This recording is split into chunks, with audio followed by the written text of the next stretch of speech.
Step into Value Zone Hypermart Patancheru. చాలా వరకు ట్రోల్స్లో మీమ్స్లో serial batch అని చెప్పి పెట్టడం జరిగింది. లోపల కొత్తగా వెళ్ళిన కంటెస్టెంట్స్ కూడా ఒక ఇద్దరు ముగ్గురు టంగ్ స్లిప్ అయ్యారు సీరియల్ బ్యాచ్ అని కదా. అంటే మీరు ఎవ్రీ ఎపిసోడ్స్ 24/7 లైవ్ చూస్తున్నారు కాబట్టి అంటే నిజంగానే సీరియల్ బ్యాచ్ అని చెప్పి వాళ్ళ ముగ్గురు ఒక దగ్గరే ఉండడం, ఒకేలా ప్లే చేయడం, ఒకరి కోసం ఒకరు ముందు నుండి ఫ్రెండ్స్ అని చెప్పి అలా ఉండడం నిజంగా అలా జరిగిందా? బట్ అలా ఒకరు గేమ్ అయితే ఎక్కడ ఆడలేదు. స్టార్టింగ్ లో ఏమో కొంచెం అట్లా అనిపించిందేమో. ఎప్పుడైతే అమర్కి కూడా చెప్పారు, నేను అందుకే చెప్పొచ్చింది, నువ్వు ఇండివిజువల్ గా ఎలా అయితే ఆడుతున్నావో అలాగే ఆడు అని చెప్పి. Because he started playing his individual game ఎప్పటి నుంచో. అదే స్టార్టింగ్ అది పడింది కాబట్టి అప్పుడే చేంజ్ అయిపోయాడు. He started his individual game ఎప్పుడో. కానీ ఏంటంటే ఒక ఫ్రెండ్స్ అని వాళ్ళు కలిసి ఉన్నారు అంతే. ఎందుకంటే ముందు నుంచే ఆ ఫ్రెండ్షిప్ ఉంది కాబట్టి అలా కలిసి ఉన్నారు. దాన్ని ఒక గ్రూప్ వాళ్ళు కలిసి ఆడుతున్నారు అనేది కరెక్ట్ కాదు. సో ఆ ఒక్కదాని వల్ల ఆ పేరు వస్తుంది అంతే తప్ప గేమ్ పరంగా వస్తే వాళ్ళు వాళ్ళ ఇండివిజువల్ గేమ్ ఆడుతున్నారు. మీరు వెళ్ళగానే శోభా గారి face, oh my god, Amar గారు ఎంత హ్యాపీగా ఫీల్ అయ్యారో తెలియదు కానీ మీ ఇద్దరిని అలా చూస్తుంటే ఆవిడ చాలా ఎంజాయ్ చేశారు. అవును అవును, నేను టెలికాస్ట్ లో చూసాను అది. యాక్చువల్లీ ఎంత హ్యాపీనెస్, ఎంత టెలికాస్ట్ లైవ్ లోనే నేను కూడా శోభా ఎక్స్ప్రెషన్స్ అని, ఎందుకంటే నాకు అక్కడ లోపలికి వెళ్తే నా మైండ్ అసలు పని చేయట్లేదు, నాకు ఎవరి మీద కళ్ళు పోవట్లేదు అమర్ తప్ప. సో అలాంటి సిచ్యువేషన్ లో నేను అన్ని చూసిందంత టెలికాస్ట్ లోనే చూసాను. She felt very happy. అదే చాలా హ్యాపీగా ఫీల్ అయ్యారండి. అసలు మామూలుగా ఎంజాయ్ చేయలేదు ఆవిడైతే మాత్రం. సో నాకు అందరికన్నా మీ ఇద్దరితో పక్కన మళ్ళీ శోభా గారే కనిపిస్తున్నారు అంత హ్యాపీ ఫేస్తో. అండ్ ఇంకా చెప్పాలంటే మనం రెగ్యులర్గా అంటే చూసుకున్నట్టయితే ఈ మీమ్స్ పర్సన్స్ కానివ్వచ్చు, ఈ ట్రోలర్స్ కానివ్వచ్చు, చాలా ఎక్కువగా కొన్ని యూట్యూబ్ ఛానల్స్ కొన్ని ఏంటంటే ఎలా పెట్టారంటే నిజంగానే అమర్ తేజు ఎవరితో మాట్లాడకుండా ఉండకపోవడంలో న్యాయం ఉంది, ఎంత బాధపడి ఉంటుందో కదా తేజస్వి అని చెప్పి చాలా వరకు ఈ ట్రోల్స్, ఈ కమెంట్స్ ఇవన్నీ పెడుతున్నారు. అంటే సో దానికి అంటే మీకు ఏం చెప్పాలని ఉంది?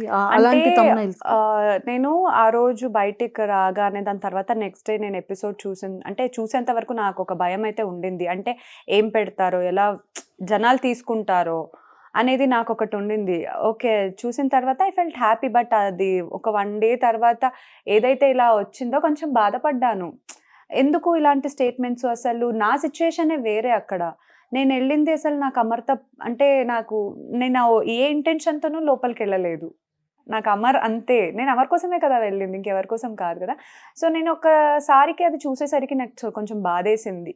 కానీ తర్వాత మొత్తం అన్ని చూశాను. కొంతమంది సపోర్టివ్గా తను ఏంటి పాపం అంత మిస్ అయ్యి వెళ్ళింది, ఆబ్వియస్గా ఎలా తీసుకుంటుంది చెప్పండి అని చెప్పి పాజిటివ్గా పెట్టినప్పుడు ఐ ఫెల్ట్ హ్యాపీ. ఒక 2 daysకి నేను నార్మల్ అయిపోయాను. బికాజ్ అది నాకే తెలుసు నా ఫీలింగ్ ఏంటనేది. ఒకరు జడ్జ్ చేసేయచ్చు ఎలా అయినా సరే, కానీ నా ఫీలింగ్ నాకే తెలుసు. అంత నెగిటివిటీ అంటే ఫేస్ చేసి ఎక్స్ట్రీమ్ లెవెల్లో కమెంట్స్ కానీ ఆ బూతులు కానీ అన్నీ ఫేస్ చేసి చెప్పుకోవడానికి కూడా ఆ పర్సన్ లేదు. ఆ పర్సన్ని నేను అప్పుడు మీట్ అవుతున్నా అన్ని రోజుల తర్వాత ఆ ఒక ఫీలింగ్ ఏదైతే ఉంటుందో అది నాకే ఉంటుంది, ఇంకెవరికి తెలీదు. సో అది అర్థం చేసుకుంటే బాగుండేది. అలా ఒక్కసారి కమెంట్ చేసే కన్నా ముందు ఒక్కసారి నా పొజిషన్లో ఉండి ఒక్కసారి అర్థం చేసుకుంటే బాగుండేది. కానీ కొంతమంది అర్థం చేసుకొని పాజిటివ్గా పెట్టారు. I felt happy for that. అంటే అందరి మైండ్ సెట్ ఒకలా ఉండదు.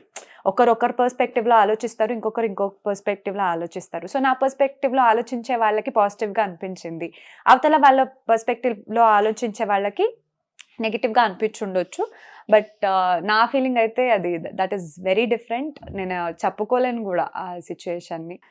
అందుకే అక్కడ కూడా నేను ఒక మాట చెప్పినట్టున్నాను, ఏంటి నాకు ఎవరున్నారా చెప్పుకోవడానికి అంటే నేను ఇదే మాట లోపల వీళ్ళకి కూడా నేను చెప్పాను, మీకైతే ఎవరో ఒకరు ఉంటారు చెప్పుకోవడానికి, నాతో తప్ప ఇంకెవరితో లేదు, గొడవ పడినా ఏదున్నా నాతోనే తనకి అని చెప్పి. బికాజ్ ఫ్రెండ్ సర్కిల్ ఉన్నా సరే నేను ఎక్కువ షేర్ చేసుకునేది, మాట్లాడతా కానీ నేను ఏది షేర్ చేసుకోను. నేను అంతా అమర్తోనే, ఏదున్నా అమర్తోనే, గొడవ పడినా ఏదున్నా అమర్తోనే షేర్ చేసుకుంటా. సో అందుకే అమర్కి కూడా తెలుసు కాబట్టి ఆ మాట యాక్చువల్గా నా దగ్గర కూడా అదే చెప్పాడు. అండ్ నేను వెళ్ళిపోయిన తర్వాత కూడా లైవ్లో నేను చూశాను, అశ్విని అండ్ బోలే గారు ఉంటే వాళ్ళ దగ్గర కూడా అదే మాట్లాడుతున్నారు. అసలు తను నాతో తప్ప ఇంకెవ్వరితో ఆ మైండ్ సెట్ అలా వచ్చేసింది అంతే. నేను చెప్పినా సరే తను నాతోనే ఉంది. సో తను అమర్ అంతే అని వచ్చింది అని చెప్పి he understood my feeling and he understood. అంతే, నాకు అది చాలు అంతే. ఇంకా అమర్ అర్థం చేసుకున్నాడు కదా, అమర్కి అర్థమైపోయింది కదా. అది, అమ్మయ్య. that is enough for అంటే me. బిగ్ బాస్ హౌస్ చాలా మంచి పనే చేసింది కదా.